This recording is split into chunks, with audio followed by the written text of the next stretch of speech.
Voting is a civic duty. Let's register on the electoral list. This is a message from Equinoxe Television.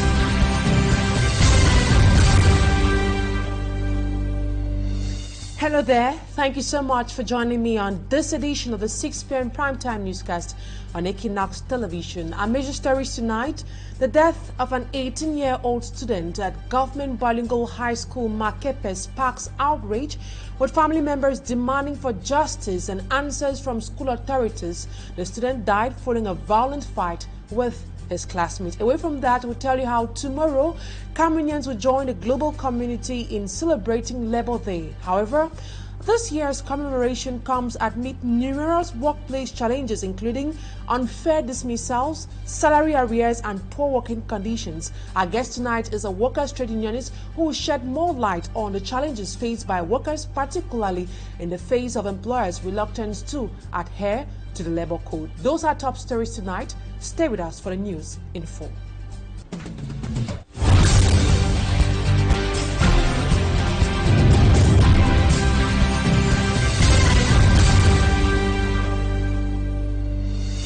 Thank you so much for staying with Equinoxe Television. For presentation, I am Immaculate Fogwe. A devastating incident occurred at the Government Bilingual High School Makepe in Douala, resulting in the death of an 18-year-old student. The student died after being severely bitten by a classmate during a fight. Despite receiving medical attention, the victim succumbed to the injuries. The family is now seeking justice. Sericha Kuche reports on the circumstances surrounding the unfortunate incident. His report. Sadness, sorrow can be read on Dongo Simon's face, who is still mourning the death of her 18-year-old son, Trésor Kenfak Dokmo, student at Government Bilingual High School of Makepe.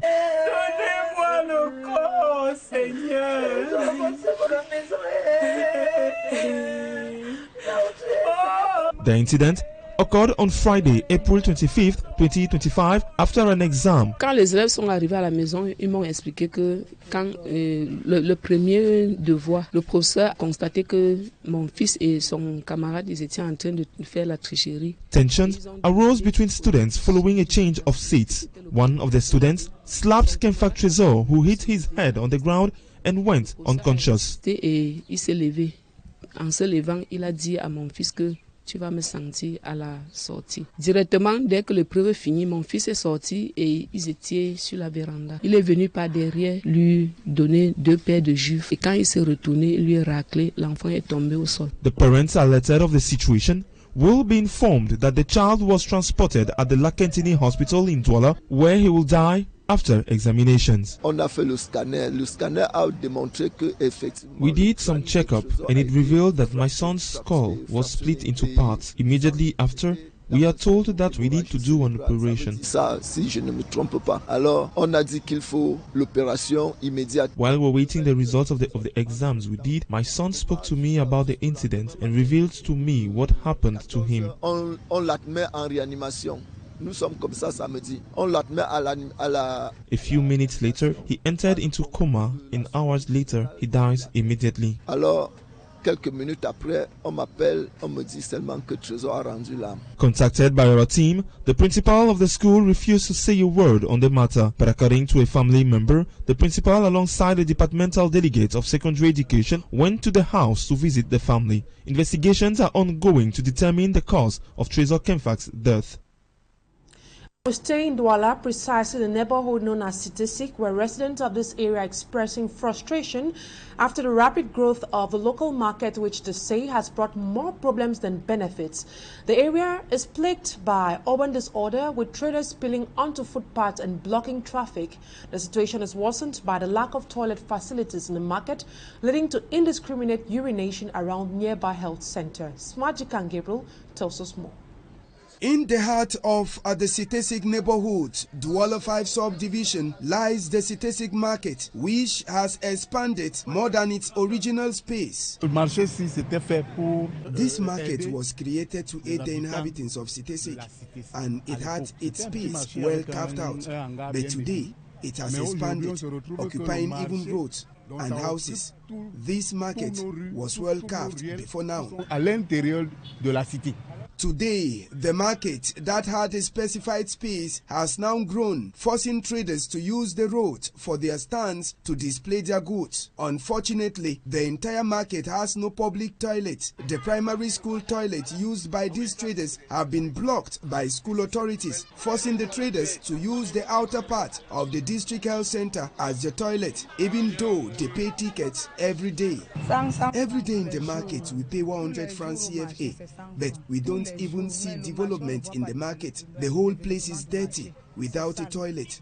Nothing here is clean, and when it rains, it's all flooded. In this market, we suffer with a lot of dirt and no public toilet, but every day we pay 100 francs CFA for tickets. When it rains, a section of the market that hasn't got pavement is flooded, causing untold damages to the traders. For almost 3 to 5 years today, that pavement were put at the other side of the road. We were assured of having pavement too, but till date, nothing. Our key needs in the market is a public toilet and pavement. Donc ce que nous réclamons dans ce marché, c'est la douche publique et les pavés quoi. The haphazard displacement of goods and the dirty nature of the market has left some of the inhabitants of Sitesik requesting an urgent intervention from the Douala 5 authorities. And now to other news. Every year on May 1st, countries worldwide, including Cameroon, come together to celebrate International Labour Day. This global event honors the tireless efforts, dedication and sacrifices of workers and laborers. Let's take a look at the history behind this significant day and its importance in recognizing the contribution of workers. We have greater details with Innocent Aze.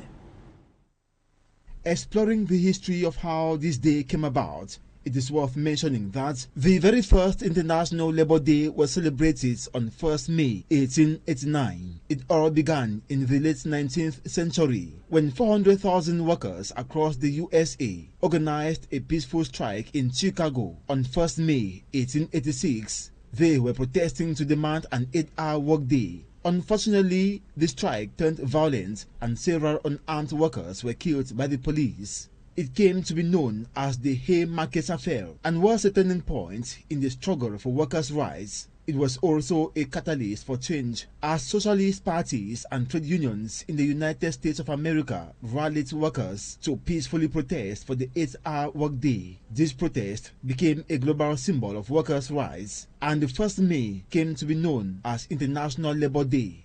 The impact of these protests was seen when public workers in the USA finally secured 8-hour workdays as a legal right in 1892. It became a monumental victory for the labor movement. Even today, years after the historic struggle of workers in 1886, there is still inequality among workers across various industries and countries. Reason why May 1st is an important day for workers to raise their voices and demand better working conditions and fair wages. It is a way for them to remind everyone that they deserve to be treated with respect and dignity in the workplace. International Labour Day is celebrated in diverse ways across the globe.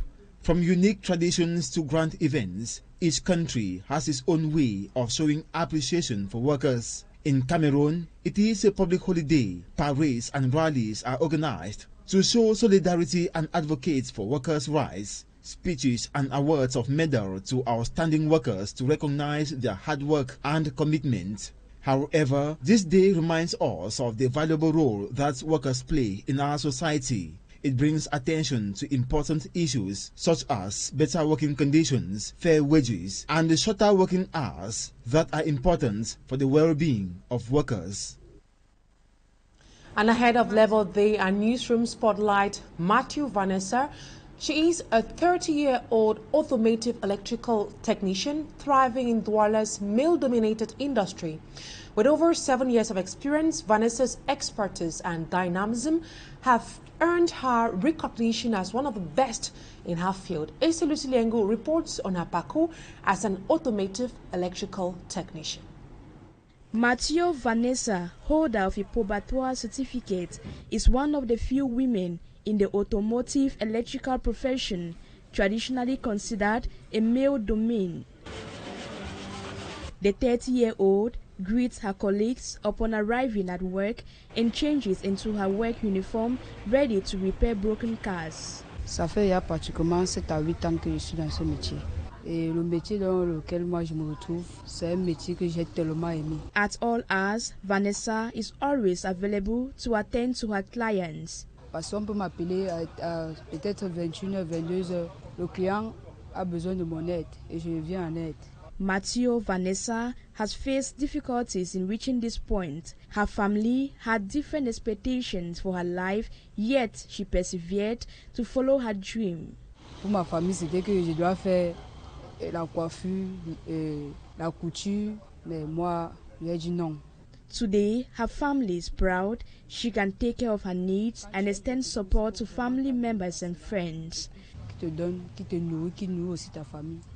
Alors, au départ, j'étais à la recherche d'un électricien. Currently employed at a grand chantier in Yassa, Douala 3 subdivision, Vanessa receives positive remarks from her boss, who has never regretted working with a woman. Alors, avec les femmes sont souvent plus précieuses dans le travail par rapport aux hommes. Her colleagues and those around her equally share this sentiment. Although her job isn't always fulfilling, Vanessa is determined to find the financial means to open her own business in the coming month, aspiring to become her own boss. Great strides there, Vanessa. And now to religion, as 134 cardinals of the Roman Catholic Church gathered to elect a new pope, there is optimism that the next sovereign pontiff could hail from Africa. Cardinal Robert Sarah of Guinea and Cardinal Peter Turkson of Ghana are considered front-runners in the election. Will the next pontiff be from Africa? Annabila attempts an answer to this question. As the conclave to elect a new pope for the Catholic Church is fixed for May 7, cardinal-electors continue with congregational gatherings which permit them to get acquainted with one another. 134 cardinals are eligible to vote, among them 18 from the African continent. 266 popes have existed, the first being St. Peter and none from Africa. Is it time Africa expects having a pope from the continent? In the continent, 2 cardinals have been on the limelight, Cardinal Robert Sarah of Guinea and Cardinal Peter Turkson of Ghana. The former, Cardinal Sarah, was born on June 15, 1945, a prolific author and a strong advocate of traditional liturgy. Sarah is considered a potential candidate to become first African pope in centuries. He previously took part in the 2013 conclave that elected Pope Francis. Another favorite from Africa is 76-year-old Cardinal Peter Turkson of Ghana. Peter Kodwo Apia Turkson is a Ghanaian prelate who has served as Chancellor of the Pontifical Academies of Social Sciences since 2022, and he is also the Archbishop of Cape Town. As the wait intensifies ahead of the conclave, Monsignor Paul Nyaga, who is the Secretary General of the National Episcopal Conference, thinks the cardinals should be guided by the Spirit during the conclave. We know that the cardinals who are entitled to elect a new pope will meet to see how the Holy Spirit can guide them for such an election. So our hope is that what Pope Francis did will continue in a certain way, because the church is a continuation of what Jesus began. For 2 days, 134 cardinals will be taking rounds in the Sistine Chapel to elect the 266th successor of St. Peter. And now let's take this advertorial. The Orange Cameroon Kumba branch office recently honored the winners of its 2025 Laureate program. The winners, who are Orange subscribers, received prizes ranging from 100,000 to 1 million francs CFA for actively utilizing Orange's social offers and the magazine application. The ceremony was attended by the Deputy Mayor for Kumba 1, who commended digital engagement and encouraged Cameroonians to leverage the Orange network. We have details in this report. All winners with Orange Cameroon. The campaign continues. At the Orange branch of Kumba in the Meme division, Orange Cameroon once again celebrates its laureates of 2025. The #1 mobile telephone network offered to its clients and winners of Kumba a sum of 100,000 to 1 million francs CFA. The winners are Orange users who have been following the various social offers proposed to them by Orange Cameroon. So happy, it is more a blessing to me. Yeah, I wasn't expecting, and I'm grateful. Yeah, I often use Orange for data, calls and everything. So I'm really happy with it. Ce n'est pas que j'ai fait la magie pour gagner la somme de 100 000 francs. C'est juste que j'utilise Orange et je suis fidèle à la maison Orange. An event well appreciated by local authorities present. To the Deputy Mayor of Kumba 1 Council, Cameroonians, especially those of Kumba, should constantly use Orange Network. For us for Kumba and for Orange Cameroon, for come celebrate this award or this winning for Kumba 1. Now we are right. Because it shows that we get Kumba. Kumba 1 at the heart of Kumba. So I want to win with everybody. Me in particular, I've been very happy. For you, for Shidonso, you gain 100,000 francs, not the chocolate. To be eligible and win, one has to buy a SIM card which costs 100 francs, get identified, and make transactions through the Max It application. Get your SIM cards, it's 100 francs, but remember, don't buy pre-identified SIM cards. With a valid national identity card, that's just the deal. Today you have SIM for yourself, and we'll keep it right, keep on with it. So we're inviting everybody, even you watching at me, get your Orange SIM card, subscribe to Orange Money. Remember, you can buy goods and services with Orange Money. Almost all the credit union and banks in Kumba does the same activity. Convert, use our Max It application. With Max It, everything is inside. So I'm encouraging our Kumba population to be part of us in this campaign. Get your SIM card, get connected.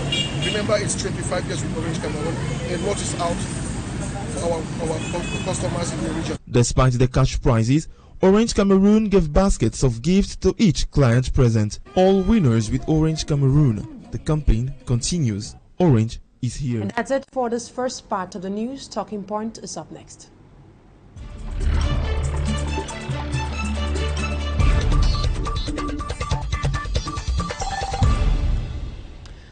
Tonight is TABI NJANG Thomas. He is the national president of the Bus Drivers Union. Good evening. It's a pleasure to have you on Talking Point tonight. Thank you very much, Immaculate. I will also say good evening to all your million telespectators who watch your Equinoxe television. Jang Thomas, Cameroon joins the world tomorrow to commemorate the 139th edition of Labour Day under the theme Social Dialogue and Decent Work for Syrian Cameroon. I would like to know from you, what are some of the most significant challenges workers in Cameroon are facing currently? I would like to say that, first of all, you have talked about decent working conditions. I don't think in Cameroon there are decent working conditions. First of all, the job security is not there, because you can be employed today and tomorrow you are sent out and you don't have where to go and complain. The salary situation. Since I don't know how many years, when the government said that the worker and the employer have to discuss their salary head to head, but today it's still the same. The constitution has been changed more than 2 times from 1996, but this situation has never been touched. In fact, it is regrettable that we work because we don't have where to go. But then outlines the fact that mainly all the essence of having decent salary. How much money can be considered as a good salary for a Cameroonian? We have had what they call collective conventions that we treated together, the syndicates or the unions with the Ministry of Labour and Social Security, and we brought out a diagram of salaries. But for more than, it can be more than, it's about 15 years today, it has never been applied. We have asked for the government to sign so that it should be applied. We don't know whether the patrons, people who have companies that are blocking it, they have never been signed, and therefore it has never been assigned. If this collective convention would have been signed, our workers would have a decent working condition. Jonas Thomas, you haven't still answered my question. Let's take a case of someone who is currently living either in Douala or let's say in Yaoundé. What amount do you think can be regarded as a decent salary for that person? Decent salary, according to our context today, view the increase of life expenditure, basic commodities, it should be a good salary more than, I can say, the basic salary should, what do they call it in French? The basic salary should be above 150,000. So that even the waiter or the gate man, if he can earn about 150,000, then it will be better for him. But then, we don't have it. Last time the minister said it was about 30 or 30, how many thousands? It's the man who knows. But they cannot do with the context of today. Minimum wage rate, we have 43,969 francs per month, and talking about a basic salary of 150,000, isn't that far-fetched? And also, how do you think the current economic situation is currently affecting workers' livelihoods? It is affecting workers' life very seriously. Imagine that you have a wife and about 4 children. Let me say 4 children. You have to pay rents. You have to feed them. You have to send them to school. You have to treat them medically. And you earn, let's say, 70,000. Your house rent is how much? And how can you live? We are working in Cameroon as slaves who work in America, who are being fed because they have to work, but not because they have to earn that type of salary. In fact, I would like to say here that the government should see how it can pay the workers. It's not the money that lacks. The money is there, but the will is not there. So let them do all they can do to responsibilize the worker. Some they say they steal, they do this. They do that because maybe they cannot meet up the 2 ends. So let them make a worker proud that I'm working at a SACAM or anywhere. He can let him be proud of working there because he knows that he earns a living, treats his family, feed them, send them to school, and treat them the hospital. Some employers attribute their inability to pay workers, like let's say, good salaries because they claim it's due to high taxes. Is this a valid reason or an excuse? Yes, I agree with you. In fact, the rate of taxes in our country, I don't know whether the population has become the granules that they press to extract oil and feed themselves. Because you cannot imagine somebody has a small store or whatever somewhere which the capital is not even more than 50,000 and they ask him to pay 35,000 a year. No. This problem of taxes is creating a lot of problem amongst the workers. Because if the boss cannot meet up with his expenses, then he cannot also meet up with the salary paying the salaries. He cannot. As a trade unionist, what does Labor Day mean to workers in Cameroon? And is it still relevant today? Or let's say, do workers in Cameroon celebrate Labor Day meaningfully, or has it become more of a festive occasion? The Labor Day, since it was instituted in America, we celebrate today just because we think that the Labor Day is the day of eating and drinking. But no, it is a day that we have to reflect and ask to who be up there to see into our conditions.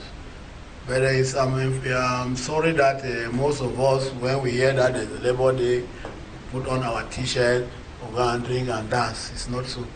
So let the powers that be think that the Labor Day is the day where we are reivindicating our rights, that we should have a decent working condition, that we have a decent salary.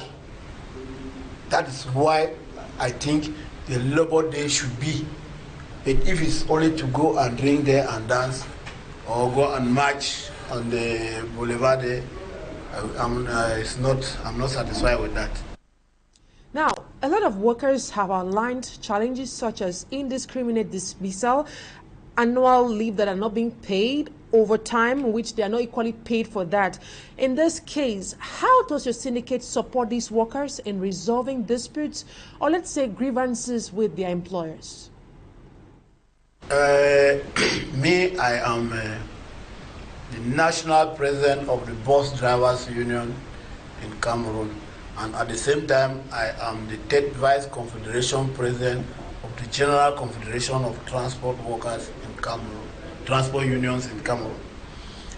We have this opportunity of having people, some of our members who are working in court.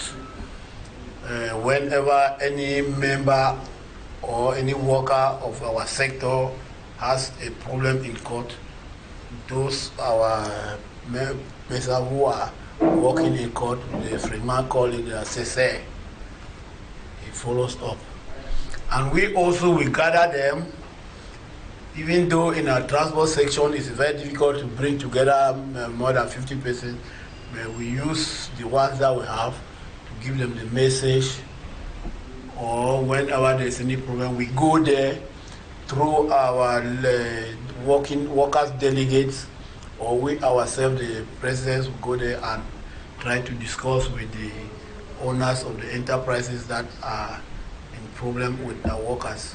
But then this one should be a general problem of all the workers. We follow very well, but since the government has said that the worker and the employer will arrange, they can put you out, and we don't have where to go, because even if it goes to the labor office, it ends there. When they send it to court, we don't know the results that come out. But then we of the trade unions still fight every day to see that one day we can succeed in our reclamations. TABI Jang Thomas, National President, Bus Drivers Union, thank you so much for your time. And that's all put a cap to today's edition of the 6 p.m. primetime newscast on Equinoxe Television. Thank you, ladies and gentlemen, for always staying with us. See you tomorrow, same time, God willing. Bye-bye for now.